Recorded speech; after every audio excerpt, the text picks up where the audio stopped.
Hi, I'm Sarah with the Junior League, and today I'm going to be teaching you how to make a Thanksgiving turkey meatloaf. To make our meatloaf, we're going to need a few ingredients. We're going to start out with ground turkey breast, cranberry sauce with whole berry, stuffing mix. I grabbed the traditional sage, but you can use any flavor you'd like.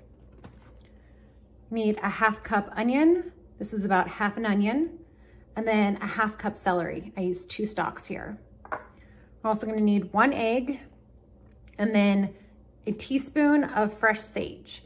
If you can't find fresh sage in your local grocery store, you can use a half of a teaspoon of dried sage.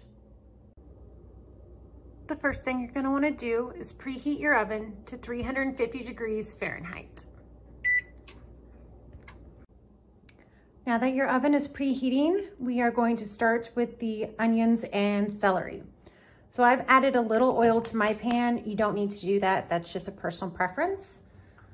So we're going to add the onions and the celery. And we're going to cook these until softened.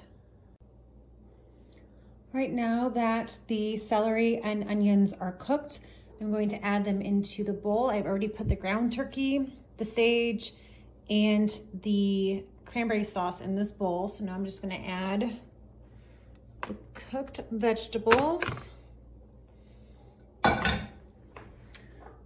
the egg. I went ahead and scrambled it just to make it easier to mix. And then your package of stuffing. All right. And now you just mix this all together. You can use a spatula. I find it's easier to just get in there with your hands. So if you have clean hands, jump on in there. Now that everything is all mixed together, I'm going to put it in a 9x5 loaf pan. I went ahead and sprayed this down with canola oil because that's what I had on hand. You can put butter, you can put olive oil, whatever works. Just make sure to grease the pan.